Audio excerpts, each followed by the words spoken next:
It's time for Supply Chain Now Radio, broadcasting live from the supply chain capital of the country, Atlanta, Georgia. Supply Chain Now Radio spotlights the best in all things supply chain. The people, the technologies, the best practices, and the critical issues of the day. And now, here are your hosts.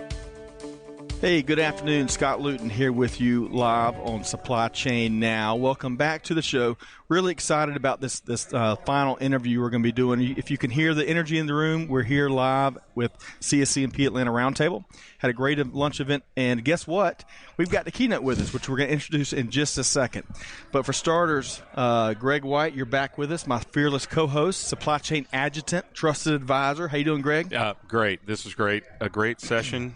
Gail did a great job. I loved her presentation, so I'd love to let's talk about that. I did too, and let's talk about that in just a second. I want to give a shout out to Chris Barnes, executive producer, special contributor, kind of back behind the scenes. Appreciate you being here with us today, Chris. So as we've alluded to already, our guest today is Gail Rutkowski, Executive Director of NASSTRAC. And NASSTRAC, we love our acronyms in the world of supply chain. That is National Shippers Strategic Transportation Council. Gail, how you doing? Good, thanks. Great to have you. Great to be here. And your presentation today, and for our listeners, Gail spoke on a wide variety of evolving issues that are not only just impacting transportation. Yeah. That was kind of the main thrust, but it really impacts everyone across end-to-end supply chain and really the business community, the global business community. So, Gail, thanks for carving out time. I know you've had a full day here today. When are you heading? Now, where do you hail from? Chicago. Mm-hmm. And you're headed back out this afternoon? Sure am. Hopefully I get ahead of the snow. What's that? You're not going to have, I know you don't have it down here. That's that white stuff that falls from the sky. So, for starters, before we kind of talk about some of the key things from your presentation, let's talk more about NASSTRAC and what it does, and then your role, where you spend your time. Okay. NASSTRAC is a shipper association. We've been around since 1952 and basically champion the policies, procedures, things involving the transportation professional within the shipper community. Our membership is pretty much equally split between a third shippers, a third carriers, and a third-party logistics companies and technology companies. We have some really huge big membershippers and some smaller companies. I got my start at NASSTRAC over 20 years ago when a gentleman from Johnson & Johnson called me up and said, I think you need to be part of this organization. Really? I was at Medline Industries at the time. And working as their director of transportation, and we were working on an NMFC issue. So you've been there, done that. Been there, done that, yeah. I spent a long time in the shipper community as director of transportation for Medline, ran a private fleet for the Quaker Oats Company. Then I went on I call it the dark side, went on the C.H. Robinson, worked for them for a while. So I've kind of been around, but then most recently, before I retired and became NASSTRAC, I worked for 3PL setting up third-party logistics services on a consulting basis. So I've seen all parts of the industry. I love transportation. I can tell. I refer myself as a transportation geek. My whole life has been in transportation, and now I get to combine as executive director of NASSTRAC, which I started 5 years ago. I'm able to marry my two loves, politics and transportation. And not too many people will admit to loving politics nowadays, but it's still, when I go to D.C., there's still an energy there that I find exciting. If you seek collaboration and compromise and kindred spirits and truly moving the needle, it can still be found in the political realm or elsewhere. You're right. Greg, before we ask Gail about some of the key things from her presentation that some of the leaders within our audience need to hear, should know about, I don't know about you, but I could tell in just Gail's delivery, she's been there and done that. She was ready. Not only did she cover some topics that I felt as some things in the world of transportation and supply chain that I know deeply, and there's plenty of other stuff that I have a surface level understanding. And Gail walked us through a variety of issues, including IMO 2020. Yep. And really, gave us a great walking around view. But, I think. A couple things. One, I learned if Gail sends you an email, you better open it because she's going to call you straight out if you don't. But even more important than that, if it's possible, even more important than that is Gail and the folks at NASSTRAC saw the carnage that we saw in the trucking industry coming. And to me, that's cemented in my mind why an organization like yours is so valuable. Yeah. Because so many people were caught unawares by that, and simply by being as engaged in the market, or probably engaged in the market through your organization, but at least as engaged in the market as your organization is, they could have easily seen it coming. I mean, aside from that, and maybe in addition to that, but are there other aspects of your your presentation that you gave today that you feel are particularly important to reiterate here? I think the biggest thing, just in general, is the impact that regulation and legislation has on not only transportation, but the supply chain in general. There are so many things that if you're a supply chain person, that the AB5 California regulation about co-employment, that issue in and of itself could have a huge impact on the decisions you make and how you staff especially if you're in California, how you're staffing. And if you're not aware of that and what's going on, you could really be impacted. Yeah, you can get caught. You can get caught on the back foot for sure. So if we think about kind of the executive summary of your presentation, if you were thinking about 2 or 3 key items that it is important to share and make sure it's between folks' 2 ears, what else would come to mind from your presentation today? I think number one, and we joke about emails, but stay informed. Aside from NASSTRAC, there's a lot of other ways out there that you can keep up on these issues through industry magazines and periodicals and some of the emails that you get. But obviously, and we have a website, the Fastlane Content Hub, where we post things that let our members know what's going on in this legislation. Things have happened, particularly in the beginning of the year.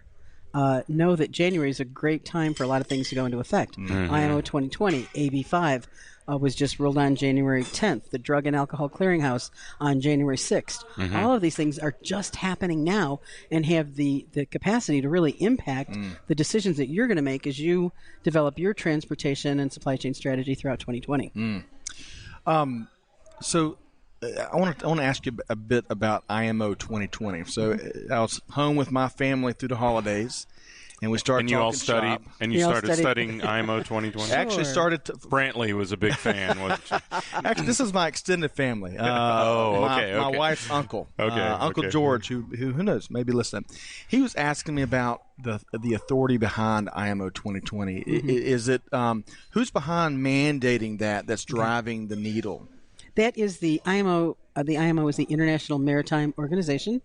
It is a worldwide organization comprised of steamship companies and a lot of other international transportation groups that get involved in this and mandated this back in 2016. Is it a self-regulatory organization? Is it an industry regulatory an industry organization? regulatory organization. So it's non-governmental anyway, right? It is not governmental in any way. However, it casts a pretty big shadow. Obviously. And the fact that most steamship lines are not American flagships. There's only, I think, one left. Yeah. Steamship line that is American flagged. So a lot of people in the U.S. really didn't pay attention. Yeah. Particularly the refineries. But so the group, the refineries who needed to make the fuel. Who needed to make the fuel, right? So this group of there's significant influence where this regulation and this industry change has some teeth. Yes. Yeah. Okay. So the heart of IMO is low sulfur fuels because heavy fuels, sulfur, whatever, high sulfur fuels. Yeah, thank you. They're much more pollutive than these low sulfur fuels. It's hard for me to say. I know. Right? The acronyms are worse. It hurts. Yeah, you're right. I saw the one you had on your presentation. I can't even remember what all the letters stand for. A couple limoncellos you can. There you go. There we go. We'll hit the bar after this. There you go.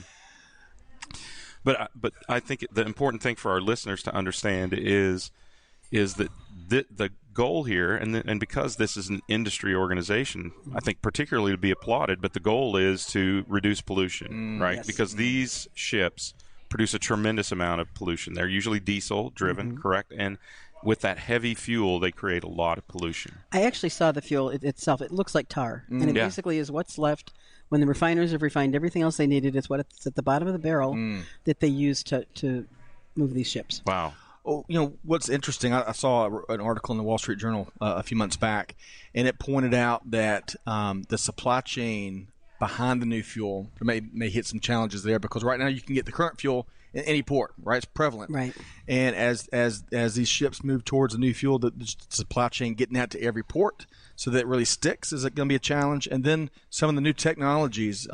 This article, as I recall, really pointed out in Asia and specifically Japan how they're looking at alternative fuels. From not the cooking oils, but some sort of oils and batteries even. Right. And they just have not arrived at something that is as robust as the current. Yeah. Well, and then in addition to all this, steamship lines tried to use this as an opportunity to raise their pricing, which has been pretty depressed for a while. And that didn't work real well for them. Yeah, the market didn't accept that. The market didn't accept it, no. Capacity is pretty plentiful right now, so it doesn't drive those kind of increases they were asking for. Right. So at the end, after your presentation, one of the questions you got asked you to speak on autonomous trucking. And just this past week, I believe, I think the company is Plus.ai. I could have that wrong. Anyway, this company, which is in autonomous trucking industry, was talking about how by the end of 2020, it would be prepared to run autonomous trucking in all the lower 48. However, deeper in the article, Greg, what would you expect? What would be involved in the cabs of this truck? What would be involved? What would be in the cabs of these trucks, of these autonomous trucks? A co-driver, a driver, an emergency driver. Yes. So, we see these predictions almost weekly, right, from different companies. And while we applaud certainly the innovation, I think at times, I'll get your weigh in on this, Gail, it can kind of be disingenuous in terms of what truly is autonomous trucking and what that's going to do in the market. I'd love for you to weigh in again, kind of as you addressed it in the Q&A. Well, I think, as I said, I think the biggest impact on this will be public perception. If you're sitting there in your family Suburban and you've got an 80,000-pound vehicle bearing down the highway and you look and notice that there's no driver, there's a perception there about being unsafe with the car driving public.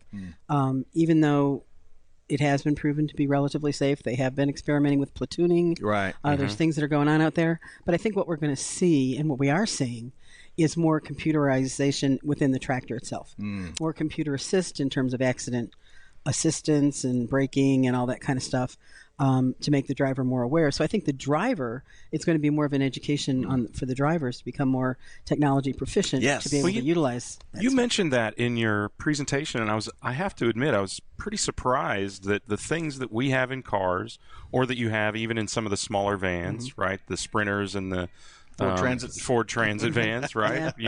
It's surprising to me that in an industry with such an emphasis on safety that those don't already exist. Why do you think it doesn't? Well, some of it has existed in various formats.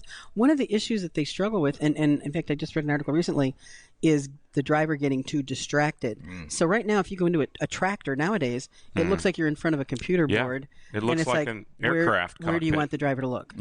Now, a pilot can go on autopilot. A truck can't. Well, also a pilot is alone by miles, right? So, he's not sitting in downtown Chicago traffic. Right. So I think those issues kind of make it a little more difficult.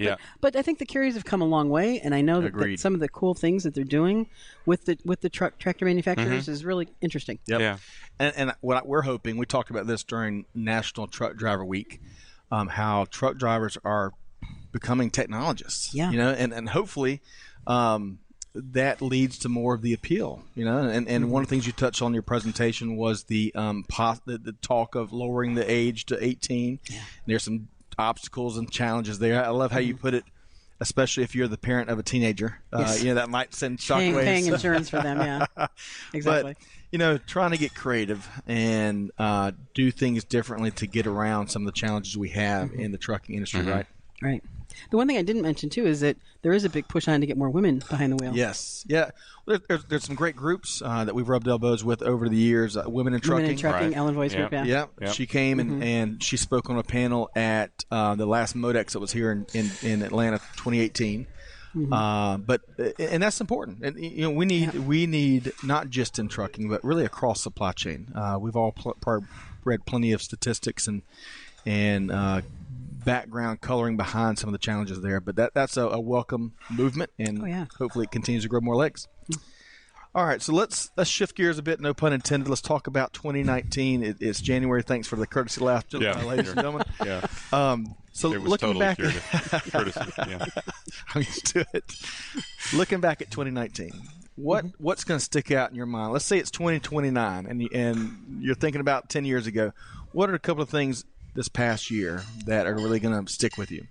Honestly, the first thing that came to mind when you started talking to me, mentioned the question, is it was like the year of the exhale. You know, it was a chance for people to catch their breath, look at what happened, and how they're going to respond to it. As I mentioned, a lot of my NASSTRAC folks, we had been talking about this for a while, and even though it may not have taken them by total surprise, it was still a huge impact to their budget. To see it actually happen. Yeah, to explain to your C-level what happened. When you have 148 companies mentioning transportation as having the biggest impact of their earnings on Wall Street, on Wall Street, that's huge. Yeah.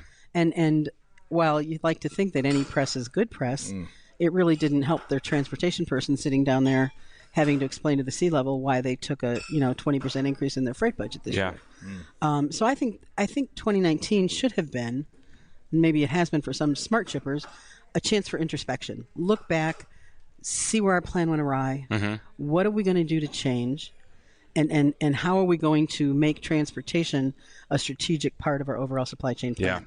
How do we give transportation a seat at the table instead of waiting till something happened? I mean, 30 years of transportation, I can count on the fingers of one hand the number of times I actually got involved in a project before it went to heck. You can say hell. You can say hell on here. It's okay. Sorry, too many years in trucking. It's funny because I was in retail, right, and I was really insulated from transportation. To me, I pressed the magic button. The PO was created. It went to Union Carbide or whoever. We had people. Strange people in this dark room in the corporate office who dealt with the freight forwarders and the carriers and that sort of thing. And I only had to yell at one person, right? If my shipment didn't show up or it didn't look like it was going to show up on time, I went to that dark office and you were nice about it, though, right? Never set my foot inside the door, but I leaned in the door and I would say, "Fix it," right? And I have to admit, even after decades and decades, I'm not going to say the third decade. Decades and decades of being in the industry, I was not aware of some of the issues that I would have considered. I don't know some of the issues that exist in this industry. I think a lot of companies are insulated from what goes on in transportation, and I truly think we talk a lot about transparency in supply chain. I think the transparency to how transportation works is critical to understanding your ability to perform at the level that your consumers and customers need.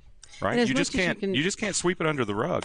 Well, as much as you can throw technology behind that, and that's gone a long way to increasing visibility within transportation, there's a human component in transportation that I don't think will ever go away. And I think there's a part of transportation that when push comes to shove and you need somebody to help you, you're not going to get the help by dialing up a computer or go into a computer. You're going to get it by contacting your carrier who you've established a partnership with, who you've established a strategic relationship with, and say, I need your help.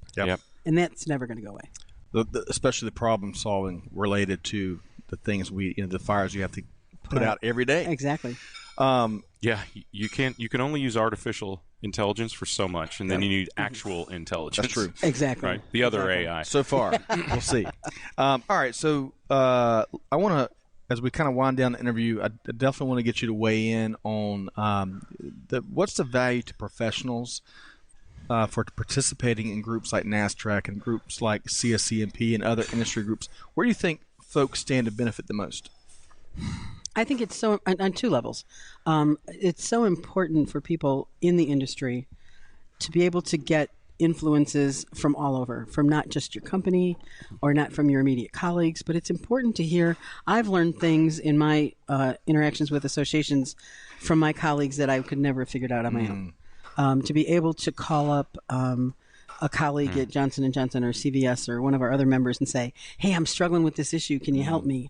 Has been so invaluable in my career. And I know even it's the same thing for CSCMP. When you're dealing with these kinds of issues, to be able to know that someone else is in that foxhole with you, misery loves company in transportation. So it really works out really well. I think the other issue, too, it's a value. I think the people that belong to these associations need to learn how to sell that value within their companies. And I think that's where we're failing right now. I don't think we're giving our members enough ammunition to go to their C-level and say, this is why I belong to CSCMP. This is why it's important. Here's why I'm going to Washington, D.C. with NASSTRAC. Here's what it means to you and our supply chain. We need as an association to educate our folks about that. Agreed. And I think one of the challenges, just from what I've seen and my experience of being in associations, is twofold. Companies don't invest. Some companies don't invest enough into professional development and networking associations, because what you just said there, in terms of the benchmarking and the best practice sharing and the kind of the problem solving across the different four walls, that is invaluable. So companies need to figure out, hey, it's not just about acquiring talent and keeping talent. You've got to develop the talent, right? You've got to nurture the knowledge base. But I've got to tell you, I got to augment your answer.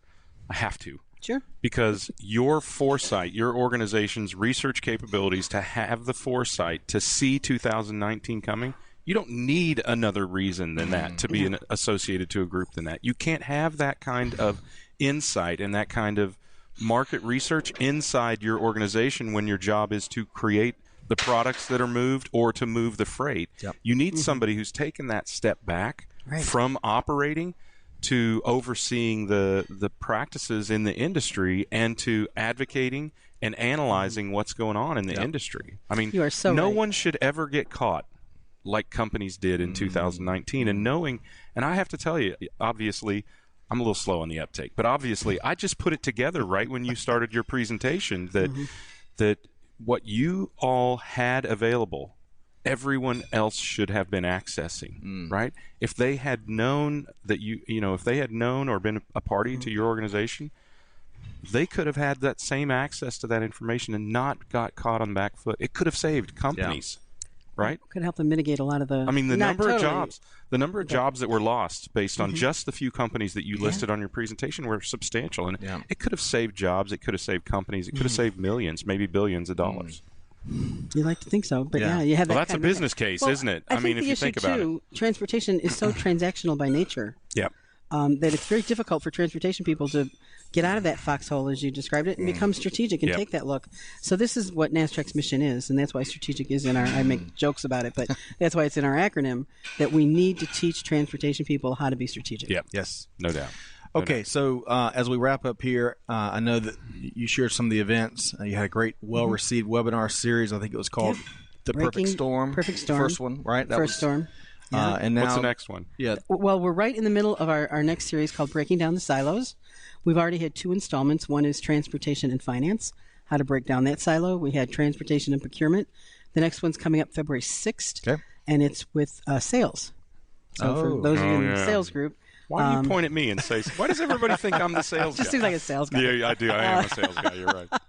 But I think it's important for transportation to learn how to relate to these folks and understand how they can work together. So we've got some really great panelists who've already done some programs internally to improve that relationship. Okay. And you also will be at CSCMP Edge in September. We will be at Edge. NASSTRAC has a track. Our spring meeting will be April 26th through 28th in Washington, D.C., where you can get like a full day of just transportation education on some of the topics we talked about today. Terrific. Well, I really wish we had several hours with you. The things you spoke about in a great Reader's Digest version, and you didn't shortchange the topics. You just kind of shared the most relevant and pertinent information. So enjoyed it today. And that presentation is going to be available. I think so. Why don't we make that available in the show notes here in case any of our listeners want to? Is that okay? We do that? Okay. Happy. So last question, where can folks come out to learn more about NASSTRAC? Sure. NASSTRAC.org, NASSTRAC.org. Click on that organization. You can get information on the Strategic Shipper Program. You can get information about our event, and you can get right to CSCMP's page from there as well. Outstanding. Great. Okay. Well, thanks so much. Big thanks to Gail Rutkowski with NASSTRAC, the Executive Director of NASSTRAC. Fascinating. I love what you do. I love your approach at doing it. Yeah. So no nonsense, no matter fluff. of fact. Yeah. And funny. I mean, you have a good sense of humor, too. Open those emails. Yeah. Open those emails. Open the emails. Yeah. A pleasure. Thanks so much for being here with us, Gail. Thank you. Safe travels back to Chicago. Okay. And we'll talk more with you soon. Thank you, Gail. Thank you. So to our listeners, thanks for checking us out here today. I hope you enjoyed the conversation with Gail and Kendra and Caitlin as much as we did. With CSCMP Atlanta's Roundtable kind of as our backdrop. And Chris. And Chris, yes. Yeah. You forgot about our internal episode, man. Man. Big thanks. Greg's going to break my legs here. Big thanks to both Chris Barnes, executive producer and special contributor extraordinaire, and my co-host, Greg White. Check us out. Find us wherever you get your podcast from. You can also go to supplychainnowradio.com. And on behalf of the whole team, thanks for joining us, and we'll see you next time on Supply Chain Now. Thanks, everybody.